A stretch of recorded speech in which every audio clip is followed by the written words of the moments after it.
ಹೈಕಮಾಂಡ್ದವ್ರು ಎಲ್ಲವನ್ನೂ ಗಮನಿಸ್ತಾ ಇದ್ದಾರೆ. ನಮ್ಮ ನಾಯಕರಾದಂಥ ಖರ್ಗೆ ಸಾಹೇಬರು ಆ ಭಾಗದ ನಾಯಕರಿದ್ದಾರೆ. ಎಂಟೈರ್ ದೇಶದಲ್ಲೇನೋ ಏನು ನಡೀತಾ ಇದೆ ಗಮನಿಸ್ತಕ್ಕಂಥ ಖರ್ಗೆ ಸಾಹೇಬರು ಉತ್ತರ ಕರ್ನಾಟಕ ಟೋಟಲ್ ಕರ್ನಾಟಕದ ವಿಷಯದಲ್ಲಿ ಅವ್ರಿಗೆ ಹಲವಾರು ವಿಷಯಗಳು ಗೊತ್ತಿದ್ದಾವೆ.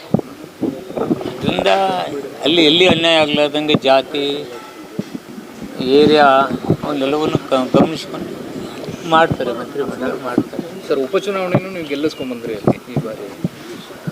ಉಪಚುನಾವಣೆ ಭಾಳ ಭರ್ಜರಿಯಿಂದ ಗೆಲುವನ್ನು ನಾವು ಸಾಧಿಸಿದ್ವಿ. ನಾವು ಮಾಡ್ತಕ್ಕಂಥ ಅಭಿವೃದ್ಧಿ ಕೆಲಸಗಳಲ್ಲಿ ವಿಶೇಷವಾಗಿ ನಾನು ಸಚಿವನಿದ್ದಾಗ ತಾನೇ ಆಲಮಟ್ಟಿ ಗೇಟನ್ನು ಹಾಕಿಸಿದಾಗ ಎಸ್ ಎಂ ಕೃಷ್ಣಾಜಿ ಅವರು ಮುಖ್ಯಮಂತ್ರಿ ಇದ್ದರು.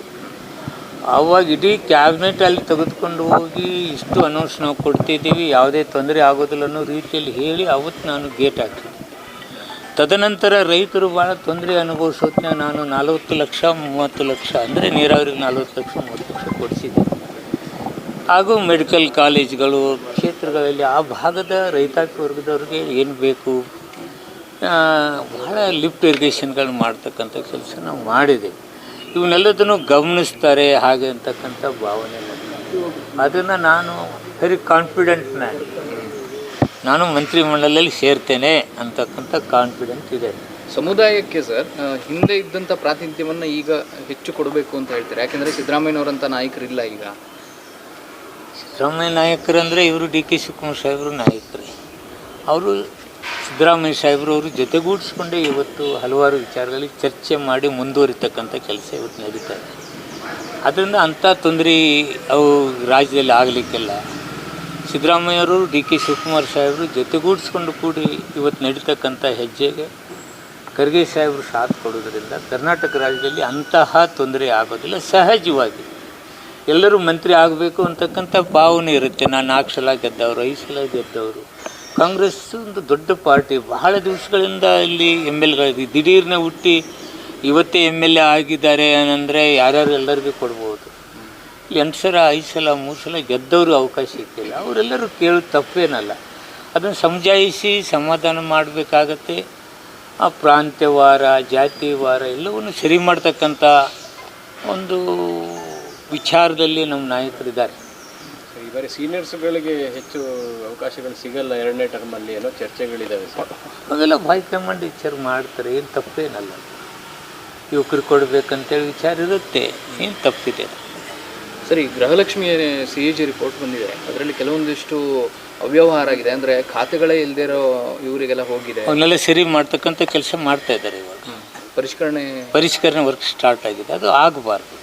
ನಿಜವಾಗಿ ಬಡವರು ತಳ್ಳಾರದೆ ಯಾವನೋ ಒಬ್ಬ ಏಜೆಂಟು ಯಾವುದೋ ಶ್ರೀಮಂತು ಯಾವುದೋ ಒಂದು ಇವರು ಹೊಡಿತಕ್ಕಂಥ ಕೆಲಸ ಆಗಬಾರ್ದು. ಅಂಥವೆಲ್ಲನೂ ಯಾವುದೇ ಒಂದು ಸ್ಕೀಮ್ ಬಂದಾಗ ಇಂಥವ್ರು ಹುಟ್ಕೊಂಡಿರ್ತಾರೆ. ಅದನ್ನೆಲ್ಲ ಸರಿ ಮಾಡ್ತಕ್ಕಂಥ ಕೆಲಸ ಸರ್ಕಾರ ಮಾಡೋದು. ಸರ್, ಈ MLC ಎಲೆಕ್ಷನ್ ಅಡ್ಡ ಮತದಾನ ನೋಡಿದ ಮೇಲೆ ನಿಮ್ಗೆ ಏನು ಅನ್ನಿಸ್ತಾ ಇದೆ ಸರ್? ಕಾಂಗ್ರೆಸ್ಸಿಗೆ ಮುಂದೆ ಮತ್ತೆ ಇದೆ ಅಂತನಾ, ಅಥವಾ BJPಯ ಒಡಕು ಈ ಥರ ನಿಮ್ಗೆ ಲಾಭ ಆಯಿತು ಅಂತನಾ? ಅವ್ರ ಪಕ್ಷದಲ್ಲಿ ಅವ್ರು ಏನೇನೋ ಜವಾಬ್ದಾರಿಯುತವಾಗಿ ಕೆಲವು ವಿಚಾರಗಳನ್ನ ಹೇಳ್ತಾ ಇದ್ದಾರೆ. ಅಲ್ಲಿ ಒಡೆದ ಮನೆ ಆಗಿದೆ. ಅಲ್ಲಿ ಒಂದಕ್ಕೊಂದು ತಾಳ ಇಲ್ಲ. ಒಂದು ಕಡೆ ಯಾರು ನಮ್ಮ ಯತ್ನಾಳ್ ಸಾಹೇಬರು, ಇನ್ನೊಂದು ಕಡೆ ಇರ್ತಕ್ಕಂಥ ಅಧ್ಯಕ್ಷ ಅವ್ರನ್ನ ಹೊರಗೆ ಹಾಕಿದ್ರು. ಆ ಪಾರ್ಟಿಯ ನಂಟೇನು ದೂರ ಆಗಿಲ್ಲ ಅವ್ರದ್ದು. ಅಲ್ಲಿ ನಡೀತಕ್ಕಂಥ ವಿದ್ಯಮಾನಗಳನ್ನ ಗಮನಿಸಿದರೆ ಯಾರ ಮೇಲೇನೂ ಹೈಕಮಾಂಡ್ ಇವ್ರ ಮೇಲೆ ನಂಬಿಕೆ ಇಲ್ಲದ ರೀತಿಯಲ್ಲಿ ನಡೀತಾ ಇದೆ. ಸರಿ ಮಾಡ್ಕೋಬೇಕು. ಅವ್ರು ಸರಿ ಮಾಡ್ಕೊಳ್ಳೋದ್ರೆ ನಮಗೆ ಕಾಂಗ್ರೆಸ್ಸಿಗೆ ಲಾಭ ಆಗುತ್ತೆ. Yes sir. ಸರ್, ಇದು ಇವತ್ತು ಒಂದು ಅಬಕಾರಿ ರೈಡ್ ಆಗಿದೆ ಸರ್. ತಾವು ಕೂಡ ಅಬಕಾರಿ ಸಚಿವರು. ಅಬಕಾರಿ ರೇಟ್ ಆಗಿಲ್ಲ.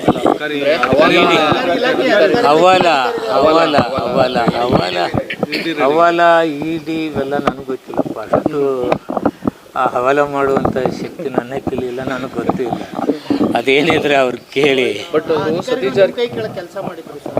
ಭಾಳ ಮಂದಿ ಎಲ್ಲ ಟಿಫಿನ್ಗಳು ಅಟೆಂಡರ್ಗಳು ಮಾಡಿರ್ತಾರೆ. ಮೊನ್ನೆ ತಾನೇ ಒಬ್ಬರು ಮಾಡಿದ್ರಲ್ಲ. ನೀವೆಲ್ಲರೂ 3 ದಿವಸ ಹಾಕಿದ್ರು. ಒಂದು ದಿವಸ ಎಲ್ಲಿ ಉಪವಾಸ ಏನು ಅಲ್ಲಿ ರಾತ್ರಿ ಮಲ್ಕೊಂಡಿದ್ರು. ನಂದೇನಿದೆ ಅದರಲ್ಲಿ.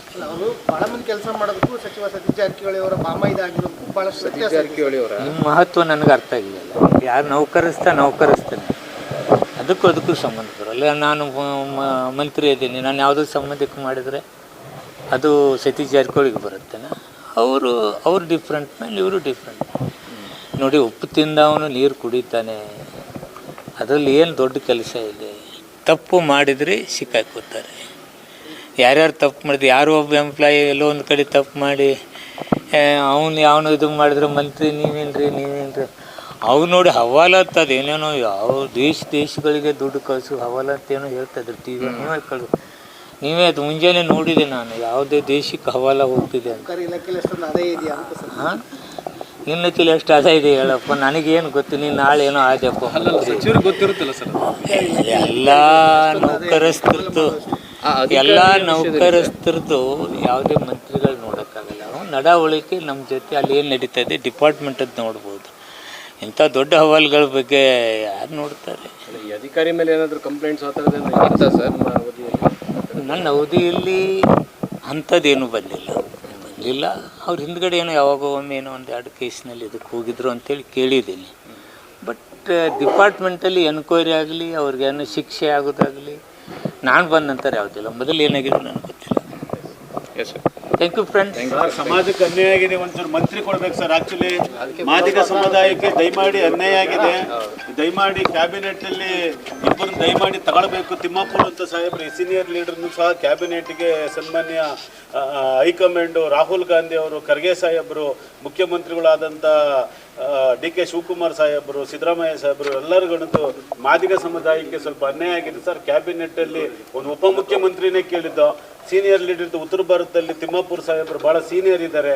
ಹಿಂದೆ ಅನೇಕ ಇಲಾಖೆಗಳು ನಿರ್ವಹಣೆ ಮಾಡಿರ್ತಕ್ಕಂಥ ಅನುಭವ ಅದು. ಈ ಮಾಧ್ಯಮಗಳು ನಾವು ಏನು ಕೇಳ್ಕೊಳ್ಳೋದೇನೆಂದರೆ ದಯಮಾಡಿ ಹೈಕಮಾಂಡ್ ಇದ್ರ ಬಗ್ಗೆ ಮನವಿ ಮಾಡಬೇಕು, ಗಮನ ಹರಿಸ್ಬೇಕಂತೇಳಿ ಸಮುದಾಯದ ಪರವಾಗಿ ಎಲ್ಲ ಮುಖಂಡಗಳೆಲ್ಲ ಸೇರಿದ ಈಗ ಆಲ್ರೆಡಿ ಚರ್ಚೆನೂ ಆಯಿತು.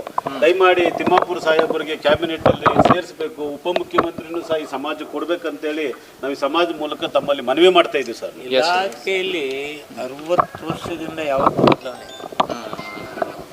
ನಾವು ತಂದಂಥ ಬದಲಾವಣೆಗಳು ಎಷ್ಟದಾವಂದರೆ ಮೀಸಲಾತಿ